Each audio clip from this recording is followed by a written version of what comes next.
Wright Field, 1944. A test pilot eased the throttle forward and felt the stick press into his palm as the radial engine answered with a roar that shook the canopy glass and rattled the tools on the floor of the hangar. The smell of hot oil and raw gasoline filled the cockpit, a metallic taste of ozone in the back of his throat. On the ground, an instrument panel blinked numbers that read like a dare. At 7,800 meters, the indicated airspeed climbed to 490 miles per hour, a figure that until that day had lived only in optimistic performance tables. It was not the airframe, nor a miracle overhaul of the engine that explained the jump. The decisive variable was a liquid that flowed into the tanks, a fuel grade labeled simply as 150. This is the story of how a change measured in octane points and catalytic blends turned the common P-51 into a 490-mile-per-hour beast, and in doing so altered tactics, logistics, and lives. Over the next hour, we will unpack the chemistry behind detonation and octane, follow the refinery practices that scaled a bench result into millions of gallons, hear pilot reports and test bench logs, and read the intelligence notes that force strategic rethinking. Test data, refinery ledgers, and first-hand testimony will show why what looked like a fuel upgrade was actually a strategic multiplier. To understand it, we must go back to the laboratory benches where chemists tested mixtures, to the refinery floors where catalytic columns were tuned, and to the airfields where men decided whether to push manifold pressure, boost, and overboost to an unheard-of limit. But first, we go back to the moment before the fuel existed. In a dim chemistry lab at a university research station, the protagonist of this story worked with the stubborn precision of someone who had watched engines fail. Edward Langley was not a celebrated name in newspapers. He was a hands-on chemist who smelled failure long before instruments could read it. He grew up in an industrial town and learned to tell the difference between a clean burn and a knock by listening to factory engines. He trained as a physical chemist and then moved into fuels research because he believed energy was a public good. His backstory explains why a modest scientist ended up shaping aerial tactics. As a child, he spent summers in a foundry where his father scraped soot off ladles. He studied combustion and thermodynamics, and once as a graduate student, he rebuilt a lawnmower engine to test how ethanol blends affected knock. He joined a wartime research consortium in 1942, where his job was to increase the performance number of aeroplane fuels without producing fatal detonation. He wrote letters to refinery managers and to pilots, and he kept a small black notebook full of experiential observations that later became evidence. Those who remember him recall a man with oil under his nails, a slow speaker, resolute. Hands in the habit of drawing pressure curves on the margins of reports. His backstory matters because the technical solution came from someone who combined bedside chemistry with an intimate knowledge of engine life cycles. The notebooks show a pattern of experiments that stretched from low-octane blends through catalytic adjustments that included tetraethyl lead and aromatic blends, and finally to a formulation that pushed the performance number to a new grade called 150. His work was methodical and revealed the trade-offs that would later demand sacrifices on refinery safety and maintenance across theaters. The scientific origin of the effect rests on a handful of physical principles made plain. Octane rating measures a fuel's resistance to knock, which is premature detonation in the combustion chamber. Knock limits the engine's ability to accept higher manifold pressure and higher boost. Inside an engine cylinder, the timing of combustion interacts with compression to produce either smooth expansion or a violent shock. Raising octane delays autoignition and allows engineers and pilots to increase cylinder pressure without detonation. The chemistry that produces a high-performance number is not magic, it is additive and blend engineering. Aromatic hydrocarbons raise octane. Tetraethyl lead suppresses knocking by interfering with autoignition chemistry. Catalytic reforming in refineries rearranges straight-chain alkanes into branched and aromatic species that carry higher octane per volume. The test bench, explained in simple terms, shows how a richer or leaner air-fuel mix changes flame speed and local temperatures. When Edward Langley and his colleagues adjusted the catalytic reformer duty cycle and introduced carefully dosed aromatic streams, they produced a fuel with higher knock resistance. Higher knock resistance meant allowed boost pressures could be increased safely and manifold pressure could be run at values that produced a jump in indicated horsepower. The translation from lab to flight depended on instrumented dynamometer runs that measured torque curves and on cylinder pressure transducers that verified peak pressures did not exceed metallurgical limits. Those bench tests spelled out precise numbers. A change of 5 to 8 octane points in some engines equated to a 10 to 15% increase in peak power at a given boost. The science passage will sometimes be dry, but its consequences were not. Turning a bench result into an aviation-grade batch required industrial decisions. Refinery operations were forced to change cut points and catalyst bed temperatures. The main refinery that agreed to pilot the new grade was Riverbend Refining under the management of Margaret Cole, who authorized an experimental run in exchange for promises of wartime priority allocations.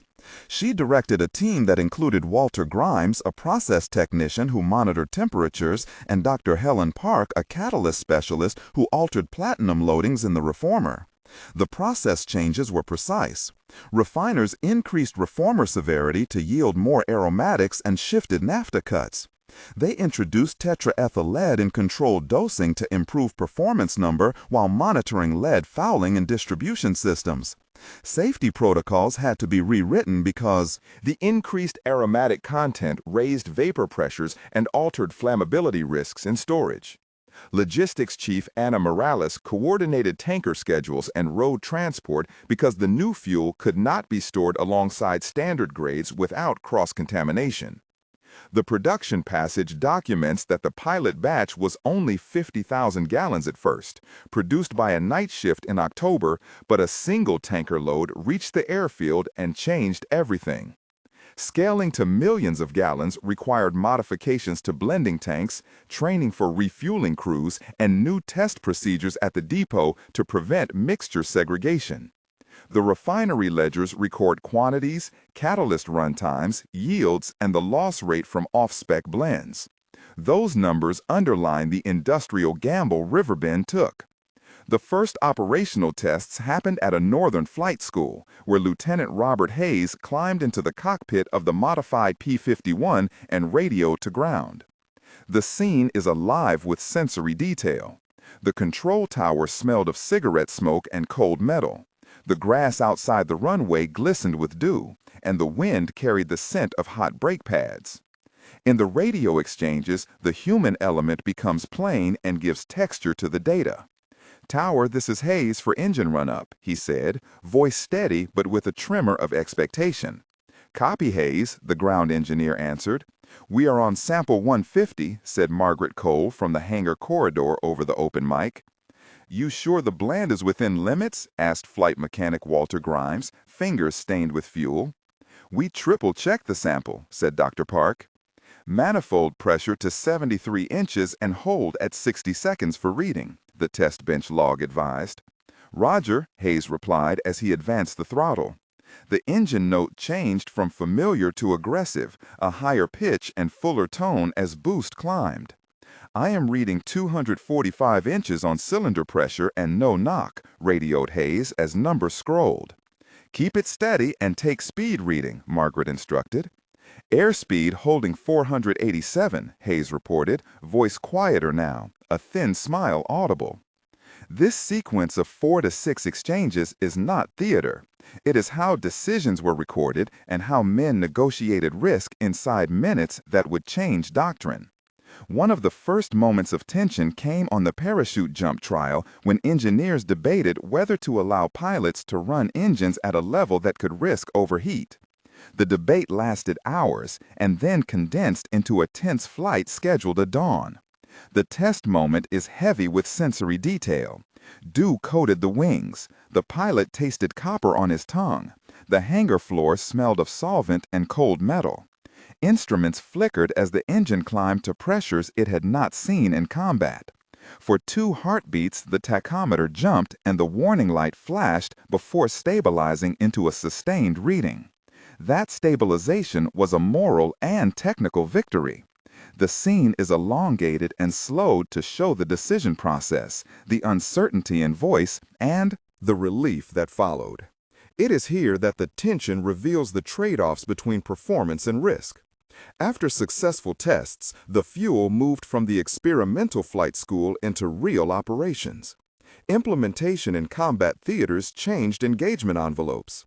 Squadron reports are full of sensory fragments that underline the visceral change.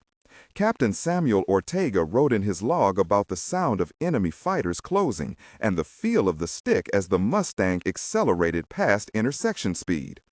It was like someone had removed the leash, he wrote.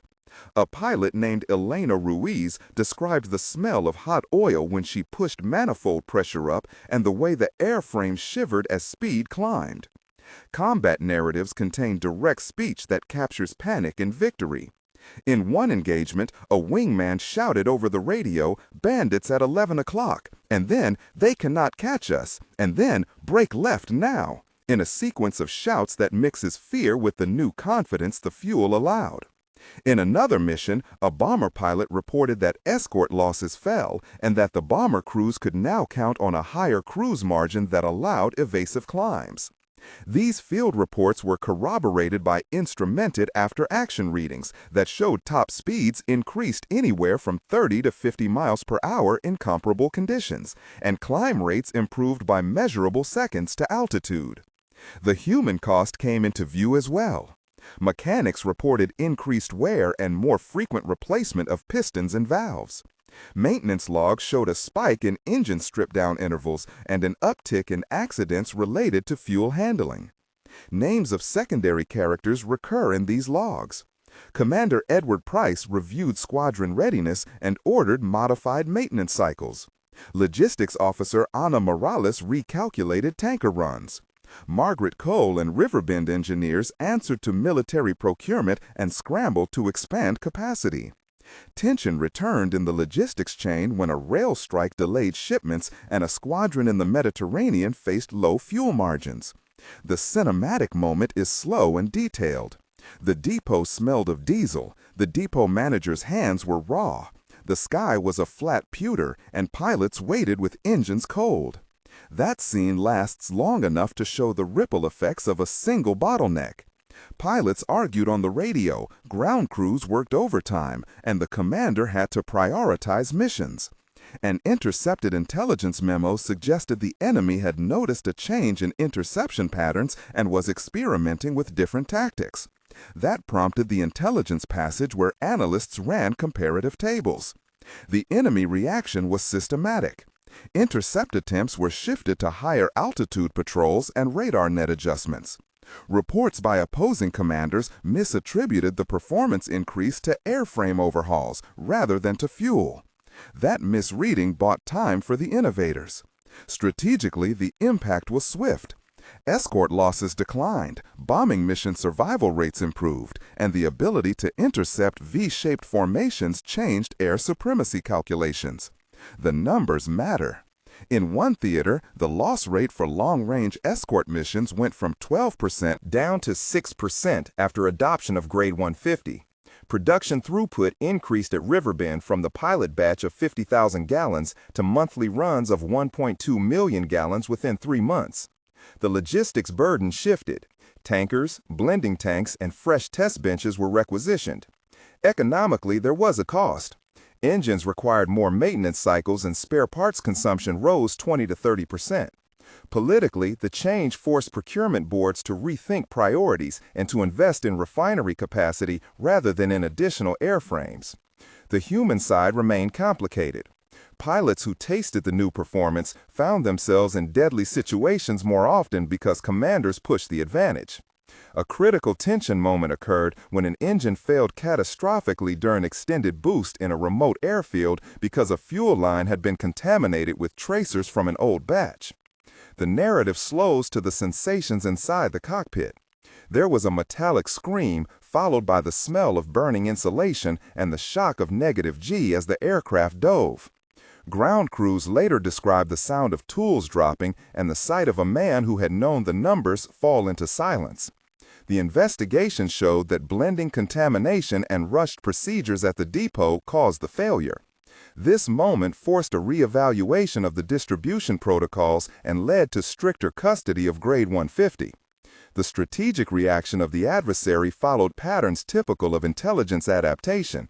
Signals analysts noticed consistent gains in closure rates and adjusted interception timing.